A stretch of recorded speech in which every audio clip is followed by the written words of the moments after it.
সুপ্রিয় বাংলাদেশ উন্মুক্ত বিশ্ববিদ্যালয়ের শিক্ষার্থী, সকলের প্রতি আন্তরিক শুভেচ্ছা অভিনন্দন। আজকে বাংলাদেশ উন্মুক্ত বিশ্ববিদ্যালয়ের বিএবিএসএস প্রোগ্রামের শিক্ষার্থীদের আমরা মূলত টোটাল পড়ালেখা সম্পর্কে আলোচনা করব, টোটাল সিলেবাস সম্পর্কে আলোচনা করব এবং অন্যান্য বিষয় সম্পর্কে আমরা মূলত আলোচনা করব। এবং এক কথায় আজকের ক্লাসটি হতে চলেছে বিএবিএসএস প্রোগ্রামের 2020, 21, 22, 23, 24 সালের শিক্ষার্থীদের জন্য অত্যন্ত গুরুত্বপূর্ণ ক্লাস। তো যে সমস্ত পেজের অ্যাডমিন, মডারেটর নিরলসভাবে পরিশ্রম করেন বাংলাদেশ উন্মুক্ত বিশ্ববিদ্যালয়ের শিক্ষার্থীদের নিয়ে, তাদেরও আজকে আমার পক্ষ থেকে আন্তরিক শুভেচ্ছা অভিনন্দন। তো সুপ্রিয় শিক্ষার্থী, বাংলাদেশ উন্মুক্ত বিশ্ববিদ্যালয়ে বিভিন্ন মডারেটর আছেন, অ্যাডমিন আছেন, তারা বিভিন্ন সংবাদ নিয়ে আপনারা কিন্তু বিভিন্ন তথ্য নিয়ে কিন্তু শিক্ষার্থীদের অক্লান্ত পরিশ্রম করে শিক্ষার্থীদের বিভিন্ন তথ্য দিয়ে থাকেন। বাংলাদেশ উন্মুক্ত বিশ্ববিদ্যালয়ে বিএবিএসএস প্রোগ্রামের যে কোর্সটি, এটা কিন্তু সবচাইতে একটা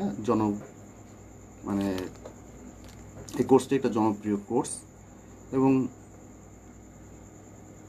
এই কোর্সে কিন্তু অনেক স্টুডেন্ট।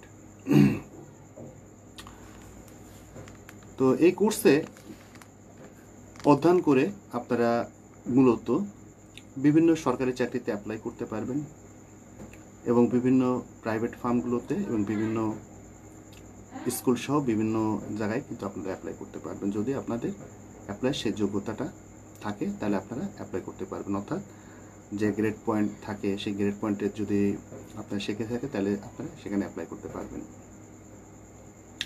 এবং ভবিষ্যতে আপনারা উচ্চ শিক্ষার্থে এই সার্টিফিকেটটা অনেক কাজে লাগাতে পারবেন। তো বাংলাদেশ উন্মুক্ত বিশ্ববিদ্যালয় কিন্তু একটা পাবলিক বিশ্ববিদ্যালয়। তো সুপ্রিয় শিক্ষার্থী, আমরা প্রথমে পড়ালেখার মান নিয়ে আলোচনা করলাম বাংলাদেশ উন্মুক্ত বিশ্ববিদ্যালয়। তো বাংলাদেশে দুই ধরনের ইউনিভার্সিটি আছে, একটা হচ্ছে প্রাইভেট ইউনিভার্সিটি, একটা পাবলিক ইউনিভার্সিটি। তো বাংলাদেশ উন্মুক্ত বিশ্ববিদ্যালয় কিন্তু পাবলিক ইউনিভার্সিটি। বিএবিএসএস প্রোগ্রামে যে সমস্ত শিক্ষার্থী অধ্যয়ন করতেছেন এবং তাদের এখন একটা প্রশ্ন, শুধু সবার মুখে মুখে একটাই প্রশ্ন যে পরীক্ষা কবে শুরু হবে। তো এখানে 2000 আপনাদের একটা বিষয় আমি একটু জানিয়ে রাখি যে 2020 সালে কিন্তু একটা পরীক্ষা হয় না, মানে একবার পরীক্ষাটা হয় নাই। তো এই কারণে সব কোর্স কিন্তু এক বছর পিছিয়েছে। তো যারা 2022 সালের শিক্ষার্থী, যারা 2021 সালের শিক্ষার্থী এবং যারা 2020 সালের শিক্ষার্থী এবং তারও পূর্ববর্তী যে সমস্ত ব্যাচের শিক্ষার্থী আছেন, তো তাদের পরীক্ষাটা কিন্তু 2024 সালে অনুষ্ঠিত হবে এবং 2023 এবং 24 সালের শিক্ষার্থীদের পরবর্তীতে কিন্তু তাদের পরীক্ষাটা হবে, পরবর্তী বছর পরীক্ষা হবে। তো সুপ্রিয় শিক্ষার্থী, আপনাদের কিন্তু পরীক্ষার সন্নিকটে। আমরা যদি গতবার হিসাব ধরি, সেক্ষেত্রে কিন্তু গত বছর সম্ভবত নভেম্বর মাসে পরীক্ষাটি অনুষ্ঠিত হয়েছে বাংলাদেশ উন্মুক্ত বিশ্ববিদ্যালয় বিএবিএসএস প্রোগ্রামের। তো এবছরে ধরে রাখতে পারেন যে নভেম্বরের দিকে সম্ভবত আপনাদের পরীক্ষা অনুষ্ঠিত হতে পারে। তারপরে বাংলাদেশ উন্মুক্ত বিশ্ববিদ্যালয় কর্তৃপক্ষর পরীক্ষা নিয়ন্ত্রক বিভাগের চূড়ান্ত সিদ্ধান্ত তারা তাদের ওয়েবসাইটের মাধ্যমে পরীক্ষার ডেট জানিয়ে দেবে। এখন পরীক্ষা কবে শুরু হবে এটা চিন্তা না করে কখন আপনারা কিভাবে পড়ালেখা করে ভালো ফলাফল করতে পারবেন। পরীক্ষা তো হবে, আজ হোক আর 2 দিন পরে পরীক্ষা হবে।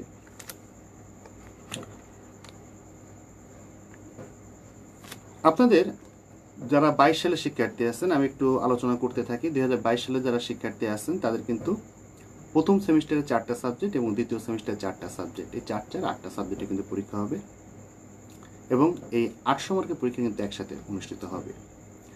যারা 2021 সালে রয়েছেন তাদের তৃতীয় সেমিস্টারে 3টা সাবজেক্ট এবং চতুর্থ সেমিস্টারে 3টা সাবজেক্ট, এই 6টা পরীক্ষা অনুষ্ঠিত হবে এবং 2020 সালে যে সমস্ত শিক্ষার্থী আছেন তাদের পঞ্চম সেমিস্টারে 3টা পরীক্ষা এবং ষষ্ঠ সেমিস্টারে 3টা পরীক্ষা, এই 6টা পরীক্ষা একসাথে হবে।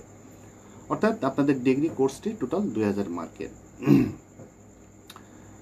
এখানে পাস মার্ক হচ্ছে 40 মার্কে পাস এবং গ্রেড পয়েন্ট হচ্ছে সিজিপিএ সিস্টেম, অর্থাৎ উইদাউট 4 পয়েন্ট।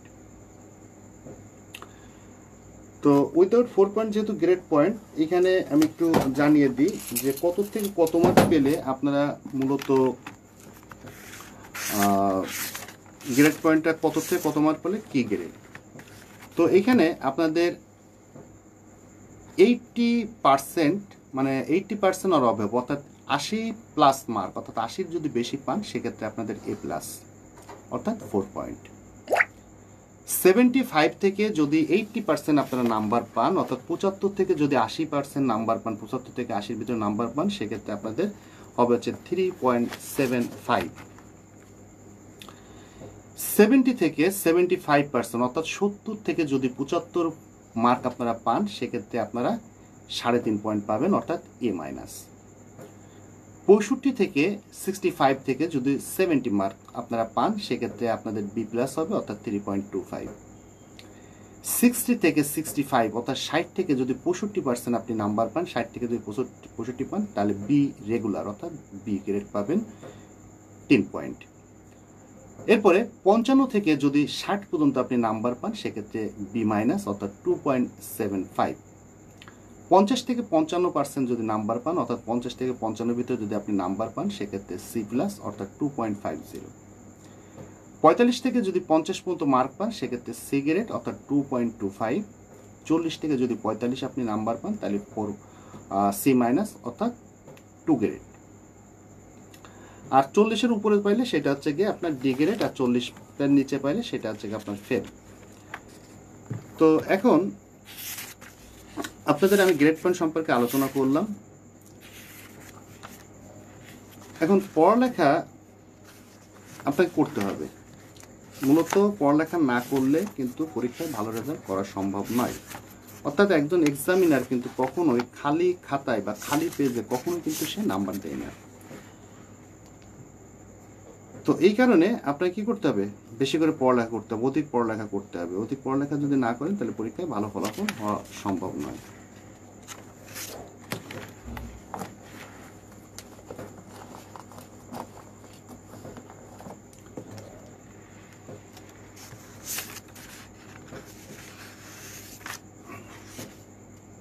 2023 সালের যে পরীক্ষাটা হয়েছিল, এটা 3/11-তে পরীক্ষা হয়েছিল 2023 সালে। 2020 সালে পরীক্ষা হয়েছিল 28/10-এ। 2021 সালে পরীক্ষা হয়েছিল হচ্ছে গিয়ে 24/9। অর্থাৎ 2023 সালে যে পরীক্ষাটা হয়েছিল, অর্থাৎ নভেম্বর মাসের 3 তারিখ হয়েছিল। 2020 সালে যে পরীক্ষাটা হয়েছিল, এটা হচ্ছে গিয়ে 28/10, অর্থাৎ অক্টোবর মাসে 28 তারিখ হয়েছিল। 2019 সালে যে পরীক্ষাটা হয়েছিল, সেই পরীক্ষাটা হয়েছিল 24/9, অর্থাৎ সেপ্টেম্বর মাসের 24 তারিখে। 2017 সালের পরীক্ষাটা হয়েছিল 11/5-এ। 11/5 বলতে মে মাসের 11 তারিখে। এবং 2000 হচ্ছে গিয়ে মানে গত বছর যে পরীক্ষাটা মূলত হয়েছিল, সে পরীক্ষাটা হয়েছিল 3/11-তে, অর্থাৎ নভেম্বর মাসের 3 তারিখে বাংলা ভাষা 1 দিয়ে পরীক্ষাটা শুরু হয়েছিল। তো সেই হিসেবে আমরা ধরে রাখতে পারি যে নভেম্বর মাসে পরীক্ষা হওয়ার সম্ভাবনা খুব বেশি। এজন্য আপনারা পড়ালেখা শুরু করেন। যে সমস্ত শিক্ষার্থী এখনো পড়ালেখা শুরু করেননি, তারা কিভাবে পড়ালেখার প্রস্তুতি গ্রহণ করতে পারেন সেই সম্পর্কে আজকে আমি আলোচনা করব।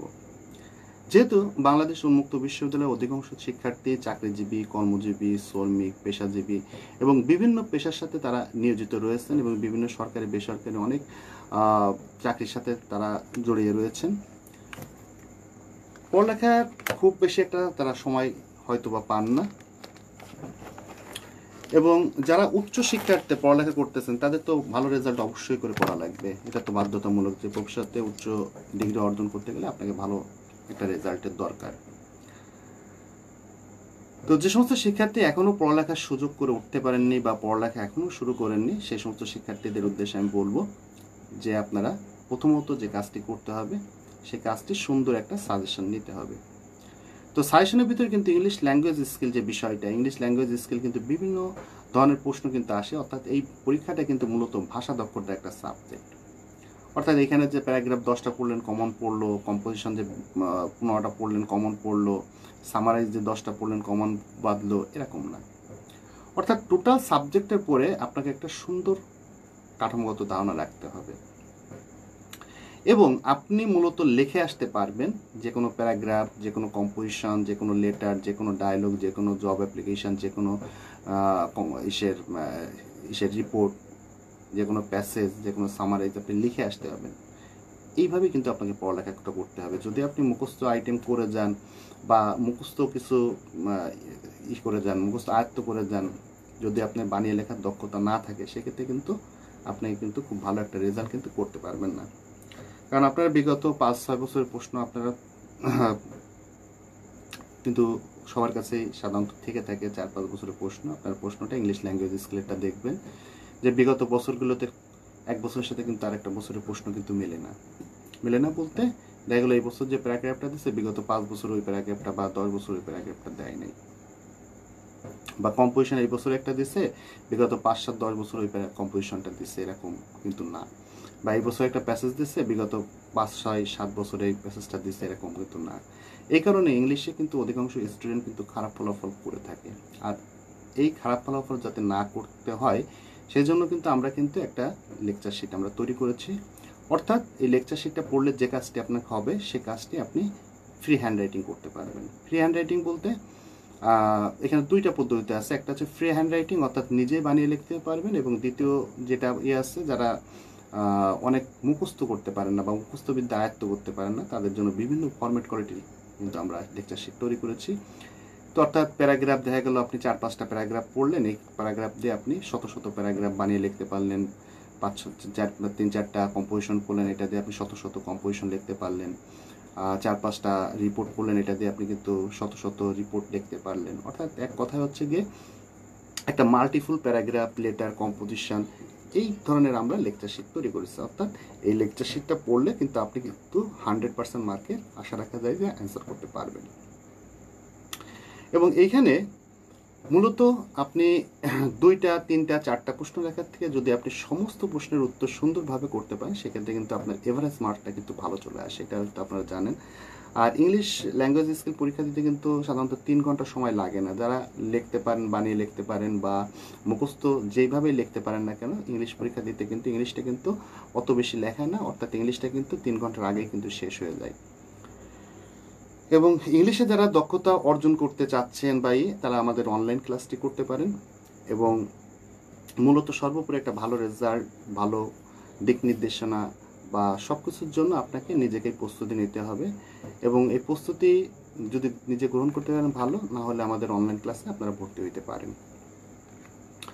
সুপ্রিয় শিক্ষার্থী, এখানে কিন্তু আপনাদের প্রথম, দ্বিতীয়, তৃতীয়, চতুর্থ, পঞ্চম, ষষ্ঠ প্রত্যেকটা সাবজেক্ট অর্থাৎ 2000 মার্কের মার্ক ডিস্ট্রিবিউশন কিন্তু প্রত্যেকটা সাবজেক্টের একই মার্ক ডিস্ট্রিবিউশন। অর্থাৎ ক বিভাগ অর্থাৎ বড় প্রশ্ন 1 থেকে 8 পর্যন্ত থাকে, সেখানে আপনাকে 4টা প্রশ্ন উত্তর লিখতে হবে, অর্থাৎ প্রত্যেকটা প্রশ্নে 20 মার্ক, 4টা প্রশ্নে 80 মার্ক। এবং ছোট প্রশ্ন 8টা দেওয়া থাকে, ছোট প্রশ্ন এসে প্রত্যেকটা প্রশ্নের মার্ক হচ্ছে 5 করে, 4টা প্রশ্ন লেখা লাগবে, সেখানে হচ্ছে 20 মার্ক অর্থাৎ 100 মার্ক। সময় হচ্ছে 3 ঘন্টা। তো আমরা যদি একটা প্রশ্নকে টোটাল সময় 180 মিনিট, তো 180 মিনিটকে যদি আমি বড় প্রশ্ন যদি 30 মিনিট বা 32 মিনিট করে যদি আমি একটা বড় প্রশ্ন লিখি সাপোজ, বা আপনারা যদি লেখেন, তো সেক্ষেত্রে কিন্তু আপনাদের কি হবে যে দেখেন যে এইখানে 120 মিনিট, 4টা বড় প্রশ্ন 120 মিনিট আর 32 মিনিট করে আর 8 মিনিট অর্থাৎ 128 মিনিট লেগে গেল। তাহলে টোটাল সময় কত? 180 মিনিট। তো 180 মিনিটে বাকি যে আপনাদের বাকি কত মিনিট থাকতেছে? বাকি তাহলে থাকতেছে হচ্ছে কি 128 মিনিট হইলে বাকি থাকতেছে হচ্ছে 52 মিনিট থাকতেছে। তো বড় প্রশ্ন যদি আপনি 12 মিনিট করে লেখেন, 4 এবং 48, তারপরও 4 মিনিট সময় থাকে। অর্থাৎ পরীক্ষার হলে যে সময় মেনটেন্স করতে পারবেন সে কিন্তু হাতে লেখা দ্রুত থাকলে সকল প্রশ্নের উত্তর সুন্দরভাবে করতে পারবেন। আর যে সময় মেনটেন্স করতে পারবে না তার কিন্তু পরীক্ষার হলে 100% মার্ক করে আসলে কিন্তু সমস্যার সৃষ্টি হবে। এই কারণে আপনারা অবশ্যই করে সময় কিন্তু মেনটেন্স করবেন পরীক্ষার হলে। অর্থাৎ বড় প্রশ্ন আপনি কত মিনিট বসে লিখবেন, যদি বড় প্রশ্ন 40 মিনিট করে লেখেন, সেক্ষেত্রে ছোট প্রশ্ন লিখতে হবে কিন্তু আপনার 4 মিনিটের ভিতরে। তো এইভাবে আপনারা মার্ক ডিস্ট্রিবিউশনটা দেখে নেবেন, ওই মার্ক ডিস্ট্রিবিউশনটা বুঝে নেবেন, বুঝে আপনারা কিন্তু লেখা শুরু করবেন। অর্থাৎ কোন প্রশ্নটা কত মিনিট লিখবেন, এটা হচ্ছে আমার মতামত। আমি সাধারণত আইডিয়া দিয়ে থাকি যে একটা বড় প্রশ্ন 32 মিনিটে যদি শেষ করেন আর ছোট প্রশ্ন 12 মিনিটে যদি শেষ করেন, লাস্টে 4 মিনিট সময় থাকে খাতাটা রিভিশন দেওয়ার জন্য। কিন্তু এছাড়াও যদি কোনো স্টুডেন্ট যদি কোনো প্রশ্ন বড় প্রশ্ন 40 মিনিট করে লেখেন, সেক্ষেত্রে দেখা গেল ওদিকে 4 মিনিট করে সময় পাবেন। অর্থাৎ এদিকে যত সময় বাড়বে ছোট প্রশ্নের ক্ষেত্রে লেখার ক্ষেত্রে তত সময় কমে যাবে। তো এখানে বড় প্রশ্ন দেখা গেল আপনি 3টা লিখলেন, তো 3টা হচ্ছে 60 মার্কের প্রশ্ন। তো 60 মার্কের ভিতরে যদি আপনি প্রশ্ন লেখেন তো সেই ক্ষেত্রে আপনাকে যদি 15 করেও দেয় তাহলে 3 × 45, অনেক সুন্দর করে লেখলেন, 15 করে পেলেন, 3 × 45 মার্ক হয়। কিন্তু সব প্রশ্ন যদি আপনি এভারেজে করে আসেন, যদি আপনি 12 করেও পান, 4টা প্রশ্ন 4 × 48, বড় ছোট প্রশ্ন যদি 4 করে পান, 4 × 4 = 16, অর্থাৎ আপনার কিন্তু অনায়াসে কিন্তু কত 65 বা 64 মার্ক কিন্তু অনায়াসে কিন্তু চলে আসে। এই জন্য আপনারা চেষ্টা করবেন যে সকল প্রশ্নের উত্তরগুলো করার জন্য। এবার তৃতীয় চতুর্থ সেমিস্টারে যারা আছেন, যে সমস্ত শিক্ষার্থী রয়েছেন, তো তৃতীয় সেমিস্টার চতুর্থ সেমিস্টার সাধারণত প্রথম দেখা যায় যে প্রথমে কিছু পরীক্ষা হয়ে যাওয়ার পর একটা গ্যাপ থাকে। তো এইগুলো সাধারণত দেখা গেল কোনো বছর তৃতীয় সেমিস্টার পরীক্ষাগুলো সাধারণত আগে থাকে এবং পরে দেখা গেল গ্যাপ থেকে দ্বিতীয় সেমিস্টার পরীক্ষাগুলো হয়। অনেক সময় দেখা গেল দ্বিতীয় সেমিস্টার পরীক্ষাগুলো আগে হয়ে তারপর যে তৃতীয় সেমিস্টার পরে দেখা গেলো গ্যাপ হয়, গত বছর যেটা হয়েছে গ্যাপে, তারপর পরীক্ষাটা অনেক গ্যাপে। তার মানে কি আপনার নর্মালও যদি পরীক্ষা হয় সাধারণত অর্থনীতি, ইতিহাস, ভূগোল, বিশেষ করে এই 3টা সাবজেক্ট অর্থনীতি, ইতিহাস, ভূগোল প্রথম সেমিস্টারে সাধারণত এগুলো শনিবারে অনুষ্ঠিত হয়ে থাকে। অর্থনীতি, ইতিহাস এবং ভূগোল প্রায় দেখা যায় যে এই পরীক্ষাগুলো শনিবারে কিন্তু অনুষ্ঠিত হয়ে থাকে। তো আপনারা যদি যারা পড়ালেখার প্রস্তুতি গ্রহণ করতে পারেন নাই, তারা সাধারণত গত বছর সম্ভবত তৃতীয় সেমিস্টার অর্থাৎ চতুর্থ সেমিস্টারগুলো আগে পরীক্ষা হয়েছে, তারপরে অনেক দিন গ্যাপ ছিল, অর্থাৎ প্রায় 20-22 দিন গ্যাপ ছিল, তারপর কিন্তু আবার দ্বিতীয় সেমিস্টারে অর্থাৎ তৃতীয় সেমিস্টার পরীক্ষাগুলো অনুষ্ঠিত হয়েছিল। তো যারা মনে করতেছেন যে পড়ালেখা আমি 6টা সাবজেক্ট একবারে করতে পারছেন না, তারা আগে 3টা সাবজেক্ট কমপ্লিট করেন, তারপরে বাকি 3টা গ্যাপে আপনারা কমপ্লিট করে রাখেন। এ বাদেও আপনারা যে কাজটি করতে পারেন, তাহলে প্রথমে কি করতে হবে, সুন্দর একটা সাজেশন তৈরি করতে হবে। সাজেশন তৈরি করে আপনি যদি সময় না পারেন সেক্ষেত্রে আপনার বাসায় যদি কেউ থাকে, সাজেশনের আগে পেজ নাম্বারগুলো আপনি দিতে হবে। যদি বাজারে বিভিন্ন টেস্ট পেপার পড়েন তাহলে টেস্ট পেপার থেকে পেজ নাম্বার দিতে হবে। যদি আপনারা ইউটিউব দেখে পড়েন তাহলে ইউটিউবে কোন লেকচারে আছে সেটা লেকচার দেখতে হবে। যদি আপনারা মূল বই থেকে পড়েন তাহলে মূল বইয়ের কত নম্বর পেজে আছে সেটা দাগায় রাখবেন। যদি আপনারা বিভিন্ন হ্যান্ডবুক থেকে পড়েন সেখান থেকে দাগায় রাখবেন। আপনারা যদি কোনো হ্যান্ড নোট পান সেখান থেকে দাগায় রাখবেন। অর্থাৎ এক কথা হচ্ছে আপনি নাম্বারিং করে রাখলেন যে এটা কোথায় আছে। এরপরে কি করতে হবে, এরপরে আপনি যদি পড়ার অনেক সময় না পান সেক্ষেত্রে কি করতে হবে, আপনাকে মূলত ভূমিকাটা সুন্দরভাবে মুখস্থ করতে হবে। এরপরে যদি একটা প্রশ্ন যদি 10টা পয়েন্ট থাকে, 10টা পয়েন্ট সুন্দরভাবে আপনি মুখস্থ করলেন, পয়েন্টের ভিতরে কি আছে এটা পরে, এবং লাস্টে পরিশেষেটা আপনি মুখস্থ করে রাখলেন এবং ভিতরে এরপরে আপনারা 2 থেকে 3 বার পড়েন। এখানে যেটুকু বুঝতে পারলেন সেটুকু আপনার মনের অনুভূতি দিয়ে আপনি তারপরে বানিয়ে লিখলেন এবং ওই প্রশ্নের সাথে মিল রেখে আপনি লিখলেন। অর্থাৎ মানুষ যখন ছোট থাকে তখন পয়েন্ট টু পয়েন্ট বা লাইন টু লাইন, দাড়ি কমা, সেমিকোলন কিন্তু ভুল হয় না। কিন্তু যখন মানুষ বড় হয় তখন মুখস্থবিদ্যা সাধারণত কমে যায়, বোঝার ক্ষমতাটা বেড়ে যায়। তো এই কারণে আপনারা যেটুকু মুখস্থ করার দরকার আপনাদের পয়েন্টগুলো, ভূমিকা, বিভিন্ন লেখকের যে সংজ্ঞা থাকে এগুলো মুখস্থ করবেন এবং লাস্টে কি করবেন, লাস্টে পরিশেষে এটা মুখস্থ রাখবেন এবং ভিতরে 2 থেকে 3 বার সুন্দর করে পড়ে বুঝে বুঝে পড়বেন যাতে লিখতে পারেন।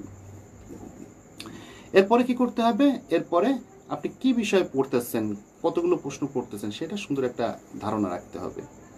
এরপরে তৃতীয় চতুর্থ সেমিস্টার কথা বললাম, বা পঞ্চম ষষ্ঠ সেমিস্টার যাদের অর্থনীতি আছে তাদের ষষ্ঠ সেমিস্টারে কিন্তু পরিসংখ্যানের কিছু অঙ্ক আছে। যারা পঞ্চম সেমিস্টারে পরিসংখ্যান মানে সমাজতত্ত্ব আছে তাদের পরিসংখ্যানে কিছু অঙ্ক আছে। তো যারা পঞ্চম সেমিস্টার রয়েছেন তাদের কিন্তু পঞ্চম এবং ষষ্ঠ সেমিস্টার রয়েছেন মানে তৃতীয় বর্ষে রয়েছেন, তো তাদের কিন্তু হচ্ছে গিয়ে আপনার সমাজতত্ত্ব 4-এ কিন্তু কিছু পরিসংখ্যানের অঙ্ক রয়েছেন। তো পরিসংখ্যানের অঙ্ক যদি কেউ করতে চান সেক্ষেত্রে আমাদের স্পেশাল ব্যাচ আছে, সেই স্পেশাল ব্যাচে আপনি ভর্তি হতে পারেন। এবং আপনার ষষ্ঠ সেমিস্টার ইকোনমিক্সে কিন্তু অনেকগুলোই সাধারণত অঙ্ক থাকে।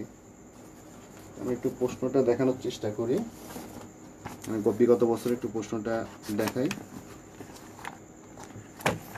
বিশেষ করে অর্থনীতি সাবজেক্টে কিন্তু আপনার কিন্তু অঙ্ক থাকে হচ্ছে গিয়ে ষষ্ঠ সেমিস্টারে অঙ্ক থাকে।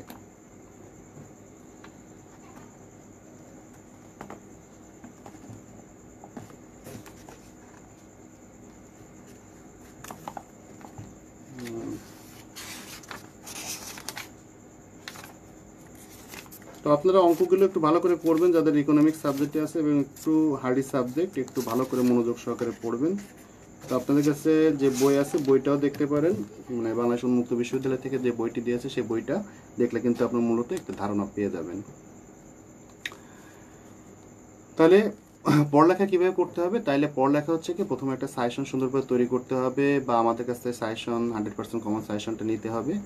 নেওয়ার পরে আপনারা কি করবেন, সেখানে পেজ নাম্বারটা লিখবেন কোথা থেকে পড়ছেন। এরপরে যদি পারেন যে একটা সুন্দর প্রত্যেকটা সাবজেক্টে আলাদা আলাদা একটা নোট খাতা তৈরি করলেন। নোট খাতায় কি করবেন, প্রথমে ভূমিকাটা লিখলেন, তারপরে কি লিখলেন, বিভিন্ন মনীষীর যদি সংজ্ঞা থাকে 2টা করে মনীষীর সংজ্ঞা দিলেন, পরিশেষে লিখলেন। এরপরে প্রশ্নটা যদি বিভিন্ন পয়েন্ট থাকে পয়েন্টগুলো লিখলেন, পয়েন্টগুলোর ভিতরে কি আছে এটা লেখার দরকার নেই, লাস্টে পরিশেষে এটা মুখস্থ রাখলেন। এবং পয়েন্টগুলোর ভিতরে 2 থেকে 3 বার সুন্দরভাবে আপনি পড়লে কিন্তু এই প্রশ্নটা কিন্তু আপনার কমপ্লিট হইল। অর্থাৎ আপনি যেখানে যাচ্ছেন ওই পয়েন্টগুলো জাস্ট একটু চোখ বুলালে কিন্তু আপনার শেষ হচ্ছে। এটাতে আপনার যে সুবিধাটা হবে, সুবিধাটা কি, আপনি পরীক্ষার আগে কিন্তু কোথাতে পড়ছেন কোথাতে পড়বেন এই সমস্যাগুলো কিন্তু সৃষ্টি হবে না। এবার অনেক স্টুডেন্ট কি করে যে, অনেক স্টুডেন্ট সাধারণত দেখা গেল কি করতেছে, যে একটা খাতাটা কিন্তু সুন্দরভাবে উপস্থাপন করতে হয়। তো সুন্দরভাবে উপস্থাপন করার জন্য কি করতে হয়, প্রথমে বাম সাইডে 1 স্কেল পরিমাণ দাগ কাটতে হয়, উপরে 1 স্কেল পরিমাণ দাগ কাটতে হয়। এরপরে আপনার প্রশ্ন দাগ নম্বর যেটা থাকে প্রশ্নের দাগ নম্বরটা দিতে হয়। পরীক্ষার হলে 2টা কালি ইউজ করতে পারবেন, একটা হচ্ছে কালো কালি, একটা হচ্ছে গিয়ে ব্লু কালি। কালো কালিটা শুধুমাত্র ওএমআর কপির ক্ষেত্রে ব্যবহার করবেন, এবং ব্লু কালি এবং কালো কালিটা শুধু লেখার ক্ষেত্রে ব্যবহার করবেন।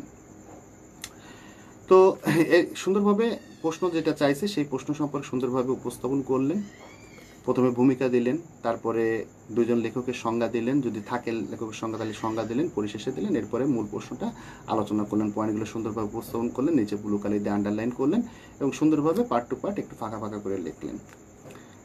তো এই খাতাটাও কিন্তু আমাদের একটা সম্পদ। কেন সম্পদ বলতেছি, অনেক স্টুডেন্ট খাতাটা ভাঁজ করেন, তা খাতাটা ভাঁজ করেন তো প্রায় খাতার 3 ভাগের 1 ভাগ ভাঁজ করে ফেলেন উপরের নিচে। তো খাতাটা এমনভাবে ভাঁজ করেন যে, একটু দেখাই,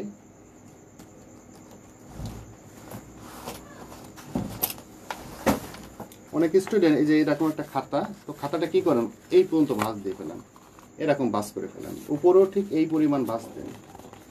তো একটা জিনিস কি, সুন্দরভাবে খাতাটা উপস্থাপন করতে এরকম ভাঁজ দিয়ে দেন, অর্থাৎ খাতাটা প্রায় 4 ভাগের 2 ভাগই ভাঁজ করে ফেলেন। তো ওইভাবে ভাঁজ না করে যে কাজটি করবেন, আপনি বাম পাশে 1 স্কেল পরিমাণ সুন্দর 1 ইঞ্চি পরিমাণ দাগ কাটবেন, উপরে সুন্দর করে 1 স্কেল পরিমাণ দাগ কাটবেন। একটা পেজে 12 থেকে 14 লাইন সুন্দরভাবে আপনি উপস্থাপন করবেন। অর্থাৎ হাতের লেখাটা সুন্দরভাবে হোক, হাতের লেখা আপনার খারাপ হইতে পারে, ভালো হইতে পারে, একটু ফাঁকা ফাঁকা করে লিখবেন যাতে এক্সামিনার দেখে আপনার খাতাটা বুঝতে পারে।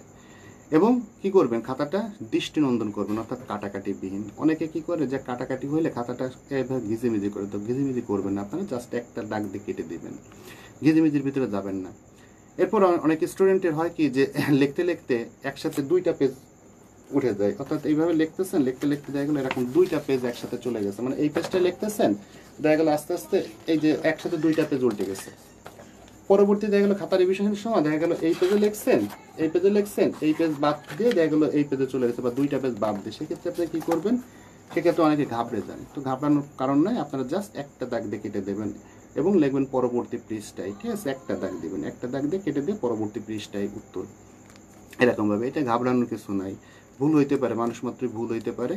তো এবার লাস্টে যে কাজটি করতে হবে, এবং প্রশ্ন যেভাবে চাবে সেভাবে প্রশ্নগুলো উপস্থাপন করবেন। অযথা অনেক খাতা একটা প্রশ্ন 10 পেজ 20 পেজ 30 পেজ লিখে লাভ নেই।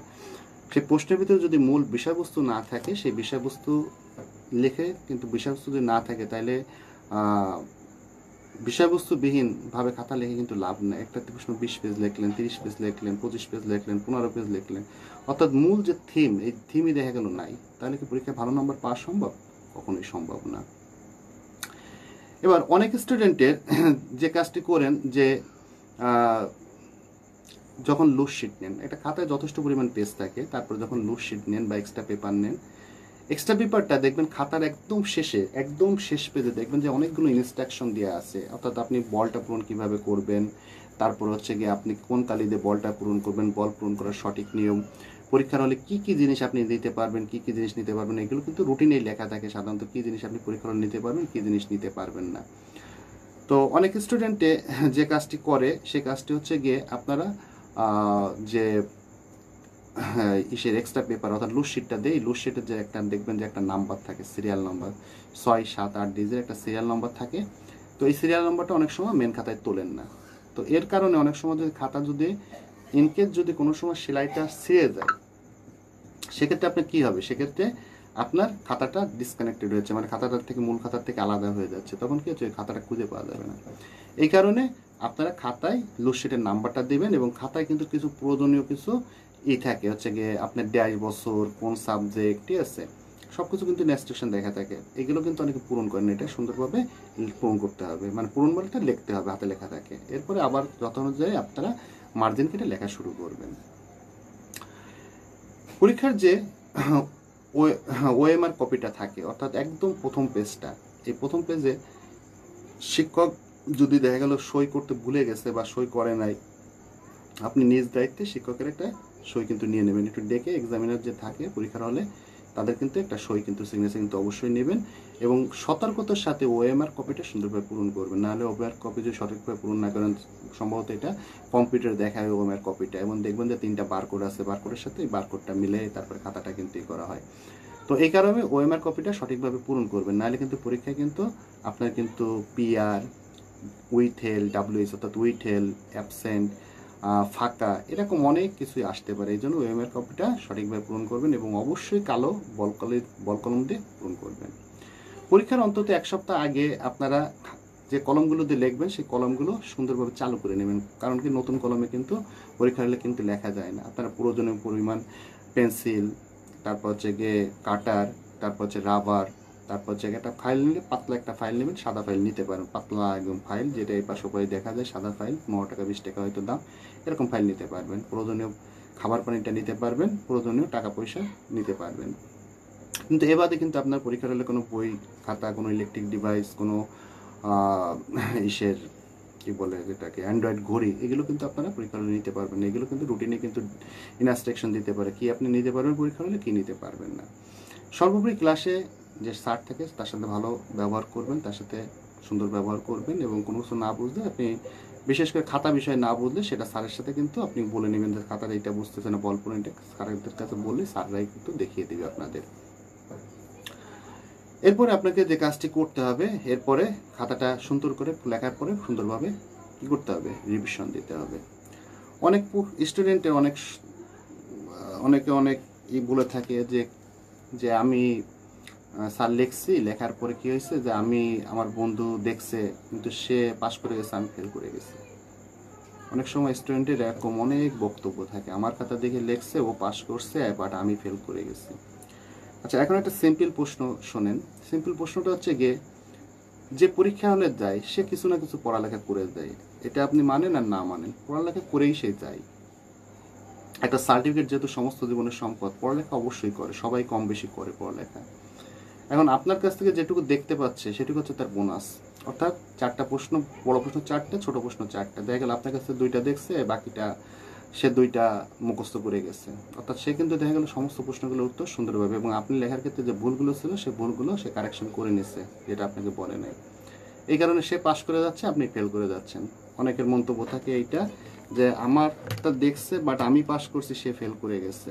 তো এই কাজটি করা যাবে না। আগে আপনি ভালো করে লিখতে হবে, আপনার ভালো করে লিখতে হবে, কারণ একটা পরীক্ষার রেজাল্ট কিন্তু আপনার সারা জীবনের জন্য সম্পদ। অর্থাৎ কে পাস করলো কে ফেল করলো এটা আপনার ব্যাপার না, আপনি পড়ালেখা করে গেছেন, আপনি পরীক্ষায় ভালো রেজাল্ট করবেন, আপনি সব কিছু করবেন। তো এইটাই হচ্ছে কি প্রথম যে ভুলটা হচ্ছে পরীক্ষার হলে যে নিজে না লেখে আরেকজনকে সহায়তা করা, এটা হচ্ছে কি আপনাদের ভুল। তো আপনাদের এই ভুলটা আপনারা শুধরাবেন, কারণ আগে আপনি নিজের লেখা ভালো করে করবেন, নিজে সব কিছু কমপ্লিট করবেন। সুপ্রিয় শিক্ষার্থী, অনেকের প্রশ্ন, আমি গাদা গাদা পেজ লিখে ফেল করছি। তো গাদা গাদা পেজ লিখলেও ফেল করবেন। গাদা গাদা পেজ মানে কি, সেখানে যদি মূল বিষয়বস্তু না থাকে, অর্থাৎ এখানে শুধু জিজ্ঞেস করে আপনার নাম কি, আপনি যদি বলেন আমার নাম হচ্ছে গিয়ে বক্কর, বা আমার নাম হচ্ছে সালাম, বা আমার নাম রফিক, যেটাই বলেন, এখন আপনি আপনার নাম জিজ্ঞেস করছেন, আপনার নামটা সরাসরি উত্তর দিয়েছেন আমার নামটা রফিক। এখন আপনি বললেন কি যে আমার নাম, আমার দাদার নাম রব্বানি, তো আমার দাদা শখ করে আমার নামের সাথে র দে মিলে রফিক রাখছে। তো প্রশ্নটা তো এরকম না, প্রশ্নটা হচ্ছে গিয়ে সঠিক করে জানতে চাইছে যে আপনার নামটা কি, আপনি সোজাসুজি আপনার নামটা লিখবেন। এইখানে মূল জিনিস হচ্ছে পেঁচানো যাবে না, আপনার কাছে প্রশ্ন যেটা হবে ঠিক সেইটাই সুন্দরভাবে উপস্থাপন করবেন। পরীক্ষার প্রস্তুতি ভালো করে গ্রহণ করবেন এবং সাথে সাথে 3টা কমেন্টস আছে যে পরীক্ষা কবে শুরু হবে, সম্ভবত নভেম্বর মাসে। এবার এক্সামিনার পরীক্ষার যারা পরীক্ষা নিয়ন্ত্রক আছেন এরপরে তারা ডিসিশন দেবেন যে কবে পরীক্ষা হবে। এরপরে আরেকজন লিখছেন যে চতুর্থ পঞ্চম সেমিস্টারের ইতিহাসের সাজেশন দেন, খুব দরকার, সাজেশন নেওয়ার জন্য কল করতে হবে আমাদের কাছে। আচ্ছা, একই মেসেজ অনেকবার লিখছেন। তো সুপ্রিয় শিক্ষার্থী, আপনাদের যে কোনো প্রশ্ন, পড়ালেখা সম্পর্কে কোনো গুরুত্বপূর্ণ ক্লাস মনে হলে আমাদের সরাসরি আপনারা কল করবেন। এবং সর্বোপরি আপনারা বাংলাদেশ উন্মুক্ত বিশ্ববিদ্যালয়ে ভর্তি হয়েছেন, এখানে ভর্তির খরচটা কেমন আপনারা অবশ্যই জানেন যে প্রথম সেমিস্টারে একবার ভর্তি হতে হয়, দ্বিতীয় সেমিস্টারে একবার ভর্তি, তৃতীয় চতুর্থ সেমিস্টারে একবার ভর্তি হয় এবং পঞ্চম সেমিস্টারে একবার ভর্তি হয়। যতবারই আপনি ভর্তি হচ্ছেন ততবারই আপনার কি হবে, একটা করে মেসেজ আসবে। আপনার মোবাইলে যে কন্ট্যাক্ট নাম্বার দেবেন এই কন্ট্যাক্ট নাম্বারে একটা করে মেসেজ আসবে।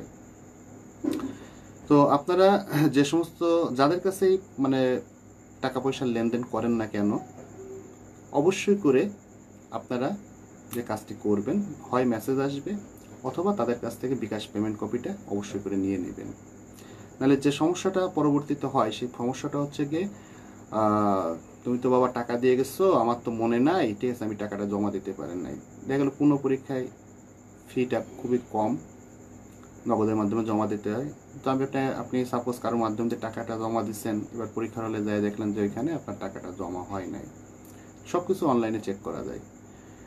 তো পরে তার কাছে গেলেন এবং বললো যে তুমি টাকা জমা দিচ্ছো কিন্তু আমার তো মনে নেই, কিন্তু আপনার যে একটা বছর চলে গেল তার একটা সামান্য ভুলে, এটা কিন্তু সে স্বীকার করলো না, বা সেটা তার আপনারও তখন কিছু করার নেই, তারও তখন কিছু করার নেই।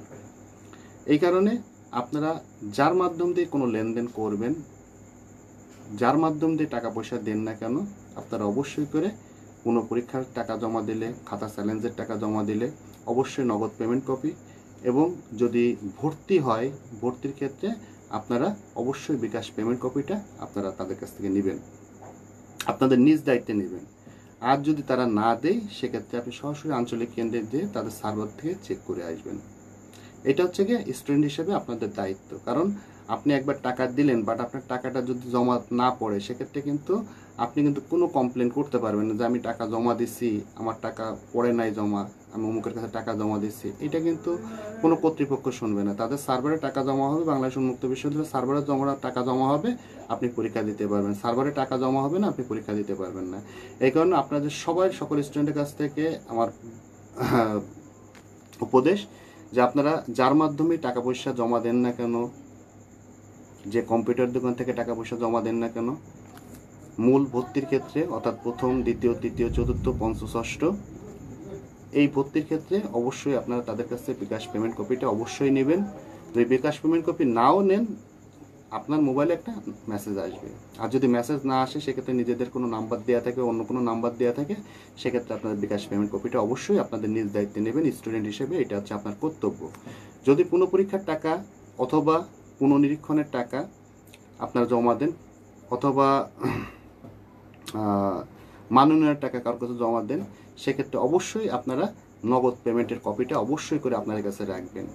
পরবর্তীতে আপনাদের একটু ত্রুটির কারণে কিন্তু পরবর্তীতে কিন্তু আপনি পরীক্ষার হলে যায় দেখলেন যে আপনার ওইটা নামই আসে নাই, তো পরে খুঁজতে খুঁজতে দেখলেন যে টাকাই জমা হয় না। যার মাধ্যমে টাকা জমা দিচ্ছেন সে বললো বাবা আমার মনে নাই, আমি কি করব, ঠিক আছে পরবর্তী বছর। এখন আপনার পঞ্চম ষষ্ঠ সেমিস্টার, আপনার টাকা জমা হয় নাই সাপোজ একটা সাবজেক্টে পুনঃপরীক্ষায়, অর্থাৎ আপনার পঞ্চম ষষ্ঠ সেমিস্টার 6টা সাবজেক্ট, আর দেখা গেলো একটা পুনঃপরীক্ষার টাকা জমা দিয়েছিল, অর্থাৎ 7টা সাবজেক্ট। অর্থাৎ এই 7টা সাবজেক্টের আপনি 6টা পরীক্ষা দিতে পারলেন, একটা দিতে পারলেন, ওই একটা সাবজেক্টের জন্য আপনার একটা বছর বসে থাকা লাগবে। আমি আপনাদের কিন্তু সবসময়ের জন্য চেষ্টা করি যে ভালো পরামর্শ দিতে, সবসময়ের জন্য চেষ্টা করি যে ভালো কিছু পরামর্শের জন্য। আপনারা সবসময়ের জন্য অ্যাক্টিভ থাকবেন। আপনাদের অনেকে উদাসীন কেন? এই টাকা পয়সা ভর্তির ডেট কখন এটা জানেন না। তারপরে অনেক স্টুডেন্ট, 1-2 জন অনেক স্টুডেন্ট জানেন না যে ভর্তির ডেটটা কখন। পুনঃপরীক্ষার টাকা দিতে হয় কখন, তারপরে হচ্ছে গিয়ে আপনাদের হচ্ছে গিয়ে পুনঃনিরীক্ষণের টাকা জমা দিতে হয় কখন, তারপর হচ্ছে গিয়ে খাতা চ্যালেঞ্জ করতে হয় কখন, ভর্তির ডেট কখন, ভর্তি হইতে কত টাকা লাগে, এগুলো কিন্তু সব কিছুই কিন্তু বাংলাদেশ উন্মুক্ত বিশ্ববিদ্যালয়ে কিন্তু ওয়েবসাইটে বা বিভিন্ন যে সমস্ত মডারেটর অ্যাডমিট আছেন, বিভিন্ন পেজগুলো আছেন, তারা কিন্তু সবসময় জন্য দিয়ে দেয়। তো যে টাকাটা দেয় তার থেকে দেখা গেলো 100 টাকা, ওই যে টাকাটা দেওয়া থাকে তার থেকে সাধারণত 60-70 বা 100 টাকার মতো একটু বেশি লাগে। কারণ বিকাশে যখন পেমেন্ট দেয় বা ডিবিএল এর মাধ্যমে যখন পেমেন্ট দেন, পেমেন্টের আমরা যেমন টাকা ওঠানোর সময় যে টাকা কেটে রাখে, ঠিক ওরকম একটা টাকা তারা কেটে রাখে, মানে সেই কোম্পানি কেটে রাখে, মানে কোম্পানি বলতে আপনি টাকা পেমেন্ট করলে ওই টাকাটা কেটে রাখে। এবং কম্পিউটার ম্যানের একটা বিল আছে, অর্থাৎ দেখা গেলো একটা ফর্ম পূরণ করতে গেলে 200 টাকা বা 300 টাকা বা 100 টাকা যে যেমন নেয়, ঠিক আছে। কোনো পরীক্ষার টাকা জমা দিতে গেলে একটা তারা বিল নেই, মানে কম্পিউটার ম্যানের যে বিলটা নেই, ঠিক আছে। এই বিলটা এর সাথে অ্যাড করবেন, মানে ভর্তির ফি যা থাকবে তার সাথে এই বিলটা অ্যাড করেন। অনেক স্টুডেন্টরা যে সমস্যাটা করে থাকেন, তারা হচ্ছে গিয়ে যে আমার নেটে একটা ফি দেখলাম, কিন্তু যখন পেমেন্ট করতে যাচ্ছি, পেমেন্ট বলতে কি এ অমুকে এত চাইলো, তো ওর সাথে যে টাকাটা থাকবে তার সাথে অন্তত আরও চিন্তা করবেন যে 200 টাকা এক্সট্রা ধরে নেবেন। মানে বিকাশ পেমেন্ট কপি বা নগদ পেমেন্ট কপি বা ডিবিএল এর পেমেন্ট কপি, এর সাথে মানে ভর্তির ক্ষেত্রে এটা ধরে নেবেন যে আরও এখানে 100, এবং সাথে হচ্ছে গিয়ে 100 লাগে না, 60-70 টাকা এরকম লাগে। তার এর সাথে কম্পিউটার ম্যানের বিলটা, অনেক দোকান দেখা গেলো 300 টাকা ভর্তি হইতে নেন, অনেক দোকান 200 টাকা ভর্তি হইতে নেন, এই বিলটা একসাথে অ্যাড করে নেবেন, তাহলে দেখবেন যে আপনাদের হিসাব মিলে গেছে। আর টোটাল প্রোগ্রামে আপনার প্রথম থেকে ষষ্ঠ সেমিস্টার পর্যন্ত প্রায় 19,500 বা 20,000 টাকার মতো টোটাল লাগে, ঠিক আছে। তো এইটা 19,000-এর থেকে 20,000-এর ভিতরে সাধারণত থাকে, ঠিক আছে। আর কখন কোন ভর্তিটা হয়, সাথে সাথে কেউ ভর্তির টাকাটা নিলে আপনার মোবাইলে মেসেজ আসবে, ভর্তির ডেট থাকলে আপনার তো মোবাইলে অবশ্যই করে মেসেজ আসবে। এইগুলো একটু আপনারা খোঁজখবর রাখবেন, কারণ অনেক স্টুডেন্টে টাকা জমা দিচ্ছেন, টাকা চাচ্ছে, টাকা জমা দিচ্ছেন, কিন্তু কি হচ্ছে ভর্তি হইতে পারতেছেন না বা ভর্তির ডেট জানেন না, কখন পরীক্ষা। তো এই কারণে আপনারা আপনাদের যে নাম্বারটা দেওয়া থাকে ভর্তির সময়, যদি কেউ নাম্বারটা চেঞ্জ করেন, আপনার টিউটার সেন্টার হচ্ছে গিয়ে আপনি উন্মুক্ততে সাধারণত, আমি একটু বলি, একটু সময় নিয়ে বলি, এসএসসিতে সাধারণত আপনি বাইরের থেকে ভর্তি হচ্ছেন বা স্কুলের মাধ্যম থেকে ভর্তি হন বা যে কোনো কারোর মাধ্যম থেকে আপনি ভর্তি হতে পারেন, সমস্যা নাই। তো ভর্তি হওয়ার পরে আপনি কি করেন যে ওইখানে 1 কপি ছবি জমা দেওয়া লাগে, এবং সাথে সাথে আপনার ভর্তি কপিটা স্কুলে পৌঁছে দিবেন। সেকেন্ড সেমিস্টারও ঠিক একই, ইন্টারমিডিয়েট ঠিক একই সিস্টেম। ডিগ্রিতে আপনাদের সমস্ত কার্যক্রম বাংলাদেশ উন্মুক্ত বিশ্ববিদ্যালয়ের আঞ্চলিক যে কেন্দ্রগুলো আছে, সেইখানে আপনি বাইরের থেকে ভর্তি হয়ে আপনি আঞ্চলিক কেন্দ্রে কাগজগুলো জমা দিবেন। তো এইখানে ডিগ্রিতে কোনো কাগজপাতি কলেজে কিন্তু জমা দেওয়া লাগে না। কেন জমা দেওয়া লাগে না? আপনাদের সরাসরি ভর্তি হয়ে আপনার কি করতে হবে, আপনি ভর্তি হওয়ার পরে আপনাকে যদি প্রথম সেমিস্টারে ভর্তি হন, সেক্ষেত্রে আপনাকে কি করতে হবে, প্রথম সেমিস্টারে ভর্তি হলে আপনাকে যে টাকাটা খরচ হবে, অর্থাৎ দেখা গেল কত 3900 বা 4000 এরকম যা খরচ হবে, এইটা অনলাইনে পেমেন্ট করে দেবেন। পেমেন্ট করার পরে আপনাকে অনলাইনের থেকে কি কি জিনিস নিতে হবে, আপনার 1 কপি ছবি নেবেন, ছবিটা পিছনে একটা সিগনেচার দিবেন, এসএসসির মার্কশিট সার্টিফিকেট ফটোকপি, ইন্টারের মার্কশিট সার্টিফিকেট ফটোকপি, আর হচ্ছে ভোটার আইডি কার্ডের ফটোকপি। এই ফটোকপি কয়টা দিয়ে আপনি ভর্তি হলেন। ভর্তি হওয়ার পরে আপনাকে কম্পিউটার থেকে 3টা কপি দেবে, একটা হচ্ছে বিকাশ পেমেন্ট কপি, একটা হচ্ছে স্টুডেন্ট ইনফরমেশন কপি, একটা হচ্ছে সাবজেক্ট কপি। এই 3টা আপনি সাদা কালোতেও প্রিন্ট দিতে পারেন, বা সাদা কালো প্রিন্টারও দিতে পারেন, বা কালার প্রিন্টারও দিতে পারেন। দেওয়ার পরে এর সাথে কি কি নিতে হচ্ছে, আপনার এসএসসি ইন্টারমিডিয়েটের মার্কশিট সার্টিফিকেটের ফটোকপি, আর হচ্ছে গিয়ে ভোটার আইডি কার্ডের ফটোকপি, 1 কপি ছবি। এইটা নিয়ে আপনি চলে যাবেন সরাসরি। এটা প্রত্যেকটা একটা সেট করে রাখবেন, একটা সেট কপি করে রাখবেন। আপনার মোবাইল নম্বরে একটা আইডি নম্বর এবং পাসওয়ার্ড আসবে। যখনই টাকা পেমেন্ট করবেন তখনই আপনার সাকসেসফুল একটা মেসেজ আসবে। এই কয়টা কপি এবং মূল কপিগুলো আঞ্চলিক কেন্দ্রে নিয়ে যাবেন। মূল কপির ভিতরে কী কী লাগবে, এসএসসির মার্কশিট সার্টিফিকেট, ইন্টারমিডিয়েটের মার্কশিট সার্টিফিকেট, এই মূল কপিগুলো আপনি সংশ্লিষ্ট আঞ্চলিক কেন্দ্রে নিয়ে যাবেন। সেখানে জাস্ট হচ্ছে আপনার এটা দেখবে, মূল কপিগুলো দেখবে, আর ওইগুলো জমা দিয়ে আপনাকে একটা আইডি কার্ড দিয়ে দেবে, স্টুডেন্ট আইডি। দেওয়ার পরে সেখানে আপনাকে কর্মকর্তা আপনার ছবিটা এখানে আঠা দিয়ে লাগায় তাদের সিল স্বাক্ষর দিয়ে আপনাকে দিয়ে দিবে। দিয়ে দিলে ওইটা নিয়ে আসবেন, আর 4টা বই আপনাকে দিয়ে দেবেন। যত কয়বারে আপনি ভর্তি হবেন, এই কাগজটা, যেই ভর্তির যে কাগজটা হবে, সেই কাগজটা আপনি আঞ্চলিক কেন্দ্রে একটা কপি জমা দিবেন, এবং ওইখানে আইডি কার্ডটা নিয়ে যাবেন। আইডি কার্ডের পিছনে আপনাকে বই দিয়ে সই করে দেবেন। যতবারই আপনি ভর্তি হবেন ততবারই ওইখান থেকে বই দিয়ে সই করে দেবেন। এখানে ভর্তি হওয়া লাগে 4বার, প্রথম সেমিস্টার একবার, দ্বিতীয় সেমিস্টার একবার, তৃতীয় চতুর্থ সেমিস্টারে একসাথে, পঞ্চম ষষ্ঠ সেমিস্টারে একসাথে। অনেক স্টুডেন্ট প্রথম সেমিস্টারে ভর্তি হন, ভর্তি হওয়ার পরে যে এটা বলেন যে আমাদের প্রথম সেমিস্টারে ভর্তি হয়েছি, পরীক্ষা হয় না, দ্বিতীয় সেমিস্টারে ভর্তি হবো কেন? তো এখানে সেমিস্টার মূলত হচ্ছে যে 6টা, পরীক্ষা হবে 3বার। প্রথম এবং দ্বিতীয় সেমিস্টার মিলে হচ্ছে প্রথম বর্ষ 4টা 8টা সাবজেক্ট একবারে পরীক্ষা দিতে হবে, অর্থাৎ প্রথম বছর 4টা, দ্বিতীয় সেমিস্টার 4টা 8টা সাবজেক্ট। তৃতীয় এবং চতুর্থ সেমিস্টারে 3টা 6টা সাবজেক্ট একসাথে পরীক্ষা দিতে হবে, অর্থাৎ ভর্তিটাও একসাথে। এবং পঞ্চম এবং ষষ্ঠ সেমিস্টারে আপনাকে 2টা সেমিস্টারের টাকা একসাথে জমা দিতে হবে। এইটা আপনাদের করে তারপর হচ্ছে এগুলো যত ব্যাপারে আপনারা নিয়ে যাবেন, অর্থাৎ আঞ্চলিক কিনে নেবেন এবং আইডি কার্ডটা সাথে নিয়ে যাবেন। এরপরে আর আপনার কোনো সার্টিফিকেট কপি টপি লাগবে না, জাস্ট আইডি কার্ডটা নিয়ে যাবেন, স্টুডেন্ট আইডি কার্ডটা নিয়ে গেলে সেইখান থেকে আপনাকে পিছনে সই করে বইগুলো দিয়ে দিবে। এবং টিউটার সেন্টারে আপনাদের সাধারণত 6টা যে বর্ষ, সরি 3টা বর্ষ 6টা সেমিস্টার, প্রত্যেক সেমিস্টারে 8টা করে ক্লাস অনুষ্ঠিত হবে। অর্থাৎ প্রথম সেমিস্টারে 8টা, দ্বিতীয় সেমিস্টারে 8টা, তৃতীয় সেমিস্টারে 8টা, চতুর্থ সেমিস্টারে 8টা, পঞ্চম সেমিস্টারে 8টা এবং ষষ্ঠ সেমিস্টারে 8টা। এই টোটাল আপনার 6টা 48টা ক্লাস হবে টোটাল ডিগ্রিতে। টোটাল ডিগ্রি প্রোগ্রামে 48টা ক্লাস হবে। তো সুপ্রিয় শিক্ষার্থী, আমরা সাধারণত চেষ্টা করি স্টুডেন্টের হেল্প করার জন্য। আপনারা একটু সচেতন থাকবেন, কারণ অনেক স্টুডেন্টদের এই সমস্যাগুলো হয়, সেই সমস্যাগুলো আপনি আপনাদের ক্লাস থেকে একটু জানাই না। এইগুলো আপনারা আপনাদের মতো করে একটু ইনফরমেশন নেবেন এবং সাথে সাথে বাংলাদেশ উন্মুক্ত বিশ্ববিদ্যালয়ের কাজ করে অনেক অ্যাডমিন আছে, অনেক মডারেটর আছে এবং বাংলাদেশ উন্মুক্ত বিশ্ববিদ্যালয়ের যে ওয়েব পেজটা আছে সেই ওয়েব পেজটা www.bou.bd.com-এ ঢুকবেন, অথবা সরাসরি বাংলাদেশ উন্মুক্ত বিশ্ববিদ্যালয় লিখে দিলে আপনি কিন্তু সেই ওয়েবসাইটে ঢুকে যাবেন। যত ইনফরমেশন আছে সেইখানে বই থেকে শুরু করে তাদের টিউটার ক্লাস, তাদের বাউ ইউটিউবের যে ক্লাসগুলো আছে সব কিছু সেইখানে ইনফরমেশনগুলো পেয়ে যাবেন।